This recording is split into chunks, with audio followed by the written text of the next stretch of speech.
Jésus a payé l'amende dans sa totalité, nous n'avons pas à payer de nouveau. Une fois sauvé, toujours sauvé. Telle est la promesse de cette écriture. Mais tu as déjà répondu à ta propre question.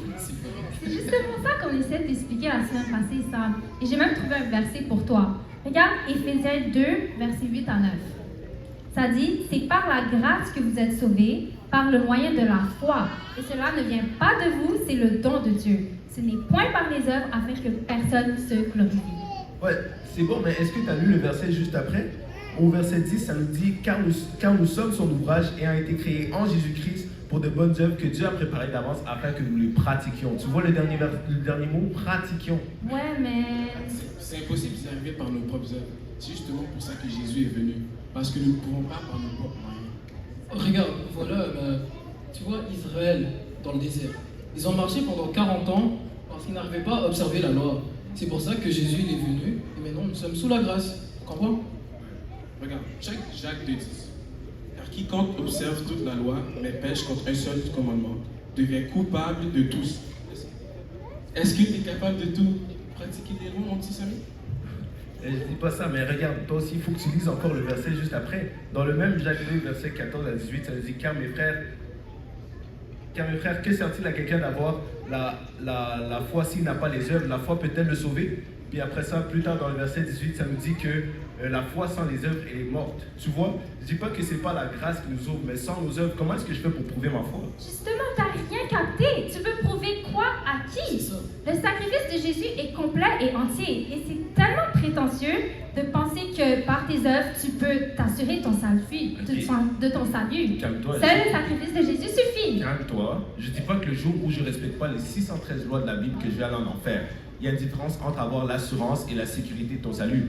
Tu peux avoir l'assurance de ton salut en marchant avec Dieu et en vivant dans la sanctification à chaque jour. Tu peux avoir l'assurance, mais c'est conditionnel. Dans le sens que si tu arrêtes de marcher avec Dieu et si tu te détournes, tu peux perdre ta foi. Ok, le docteur de la Bible, lis-moi Romains 8,30. C'est bon, on peut y aller. Romains 8, verset 30. Ça nous dit, et ceux qu'il a prédestinés, il les a aussi appelés, et ceux qu'il a appelés, il les a aussi justifiés, et ceux qu'il a justifiés, il les a aussi glorifiés. Prédestiné, cela enlève tout choix, tout effort. Si je suis prédestiné, je vais arriver à destination, peu importe mes choix. Donc, basically, je suis prédestiné au salut. Non mais là, encore, t'as pas vu le contexte. T'as lu le verset juste avant? Lis le verset juste avant.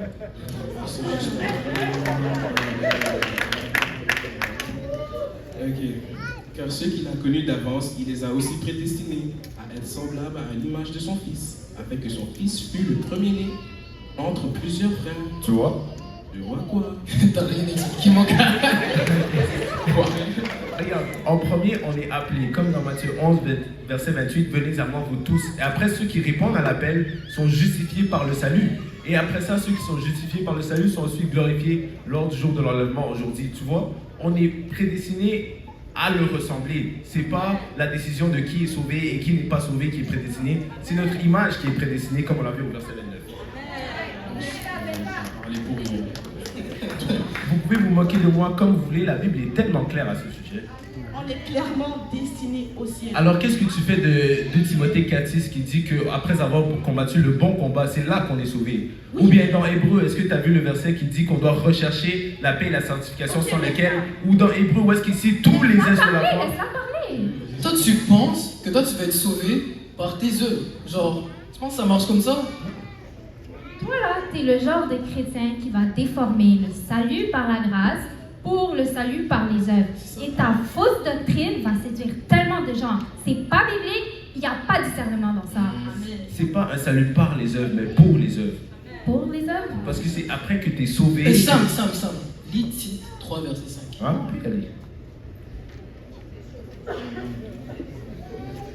Tite 3, verset 5 nous dit, il nous a sauvés non à cause des œuvres de justice que nous aurions faites, mais selon sa miséricorde, par le baptême de la régénération et le renouvellement du Saint-Esprit. Tu vois? Non, regarde, je ne dis pas que c'est par mes œuvres que je suis sauvé, mais après que tu es sauvé, il faut que tu montres quelque chose, sinon tu n'as rien. Regarde, on va aller, vous voulez lire les versets, on va aller dans Hébreu, Hébreu 10, verset 26.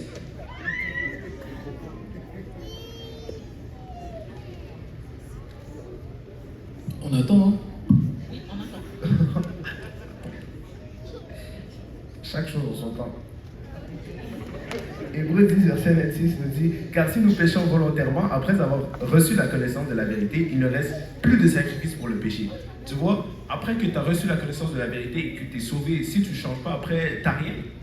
Ok, regarde. La Bible, quand elle parle du salut, elle va utiliser l'exemple de la naissance, right?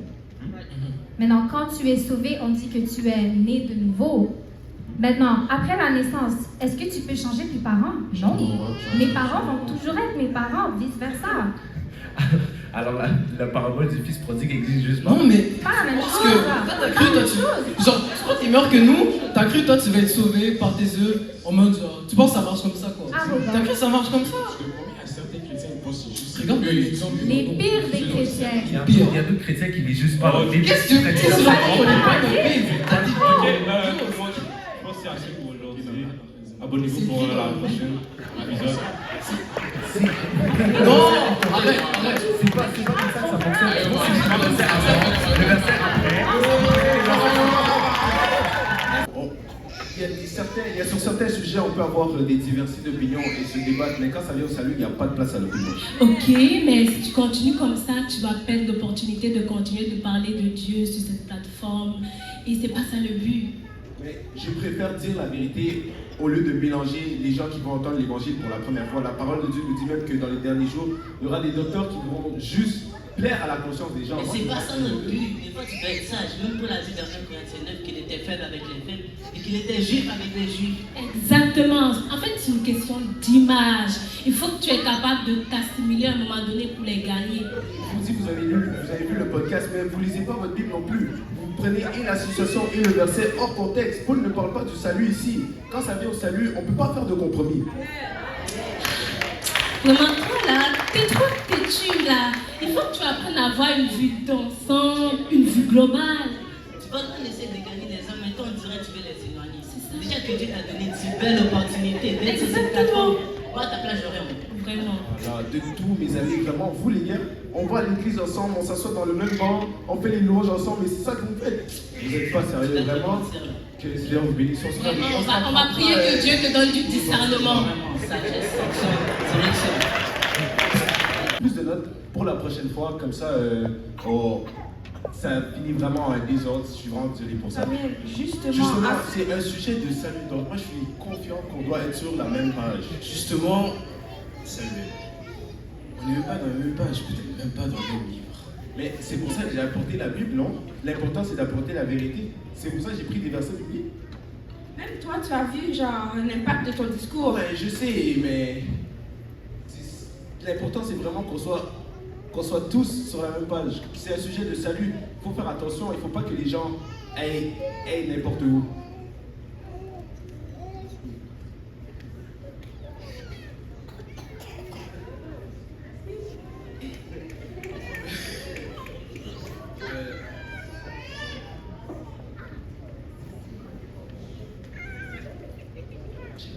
Je sais, mais Je sais, mais. Samuel, regarde. Tu sais, il a mis 4-5 fois en 5 mois. T'es plus spirituel que tout le monde. Regarde, je vais pas perdre plus de temps avec toi. Tu sais, on va peut-être. Non, on va juste te suspendre pendant un moment et ton salaire, on le coupe aussi. est-ce qu'il n'y a pas d'autre choix? Genre, je peux pas. Non, regarde, si c'est comme ça, honnêtement, je préfère prendre ma démission parce que on dirait que vous êtes plus occupé avec les gens qui regardent les views que vraiment apporter la vérité. Ouais, c'est tant mieux pour nous alors. Donc, tu peux commencer à préparer des excuses pour faire une dernière épisode avec toi. Comme ça, genre, on peut sauver notre réputation, ta réputation aussi en même temps. Attends, des excuses? Non, moi je ne veux pas faire d'excuses. Non, regarde. On est gentil avec toi. Suivez le podcast et tout ça, on va essayer tout en dessus. Non, merci. Moi je ne veux pas faire d'excuses. Je me suis tenu pour la vérité. Je disais la vérité, je préfère ne pas faire Bon, d'excuses. c'est comme tu vas alors, le patron. C'est toi qui es le meilleur ami de Dieu et prophète de tous les temps qui sait tout alors. Genre, on te prend une boîte sur ça, prends-le justement, c'est tout. Ouais, ça va aller. Merci beaucoup. Là, on travaille avec vous. Mais on n'a pas fini avec toi. Pourquoi tu me sers la main? On n'a pas fini avec toi. Samuel!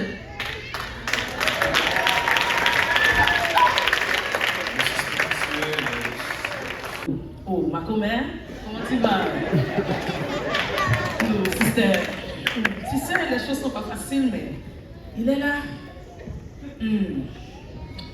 Si tu peux venir là, j'aurais besoin. Vraiment là, waouh. Eh bien, ok. Dans combien de temps? Ok, pas de souci. Nous t'attendons. De vrai, je sais, nous t'anticipons. Tu es anticipant. Ok, c'est bon. Oh, okay. Est-ce que c'est ta petite Marie Hélène? Elle arrive pour te gérer. Elle arrive pour te gérer, j'ai dit jeune homme. Même pas quand j'étais petit, C'est ça. elle changeait même pas mes couches quand j'étais petit. T'as propre temps. Dans les soupers de famille, Eh, elle oh. venait sur l'église. Eh bien, c'est ce que tu viens faire dans cette maison. Là-bas, tu argumentes, ici, tu inventes. Quel est ton prochain? À quoi devrais-je m'attendre? Jeune homme, t'as propre temps. T'as propre temps. Ma soeur, tu dis, oh, tu dis ma famille, c'est qui? Ok, c'est ce que tu viens faire. Ça, tu appelles ça du bon de ton papa. Pas de chien. Ça, c'est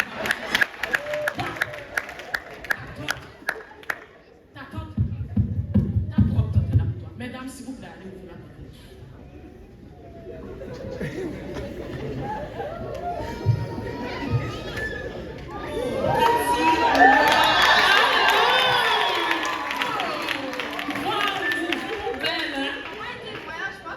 Ah, le voyage, c'était correct.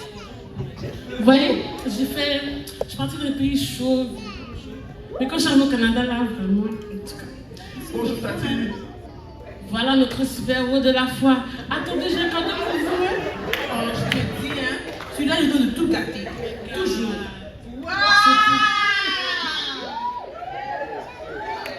Est-ce que t'as un cadeau pour moi aussi, Tati? Non. Déjà, regarde, t'as été bien ici avec la famille. T'as décidé de faire ton grand garçon déménager, de faire tes vidéos Instagram. Maintenant, regarde où tu te trouves. Quand j'essaie de dire quelque chose à l'enfant, c'est un problème. Non, mamie, je sais que. Tu sais, tu vas là-bas, tu peux pas laisser sur avoir raison. Toujours me dire, je sais, mais. Non, mais ça, c'est une question de salut et de marche avec Dieu. C'est différent. Tu vois, j'ai regardé tes vidéos là. Et t'as vraiment rien? Non, je pense pas. Attention, attention. J'ai écouté l'épisode, comment on appelle ça? Télé-réalité. Oh, télé-réalité. Attention à ta bouche, j'ai dit, jeune homme. Oh. Petit, tu sais, il faut laisser les gens avoir raison même s'ils ont tort, hein? C'est différent, Là, il n'y a pas d'opinion quand ça vient au salut. On va aller aussi. On est sauvé par la grâce par notre propre œuvre, c'est dans ta Bible. En plus, ta Bible est tellement difficile et compliquée à comprendre que même si tu n'as pas toute la doctrine, ta sincérité encore plus que nous. Je sais que des fois la Bible est difficile à comprendre, mais quand ça vient au salut et au médecin du salut, c'est tellement clair, c'est noir sur blanc. Tout est clair pour toi, tout est clair. Ce qui est clair, c'est que tu n'as plus rien maintenant. T'as tellement fatigué ta mère en tant que nouveau-né, en tant qu'enfant, en tant qu'adolescent, et maintenant en tant qu'adulte.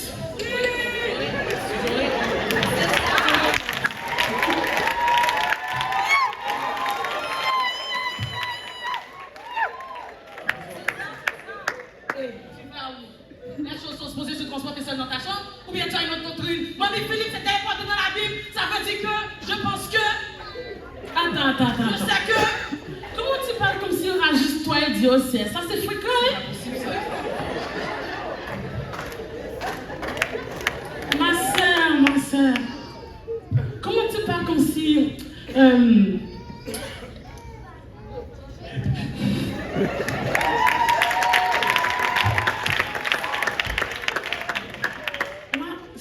Comment t'as fait pour le reprendre? Moi, si je te je laissé à la rue, hein? Sister, c'est mon fils, oui. 9 mois, je Comment l'ai porté là. Tu as vu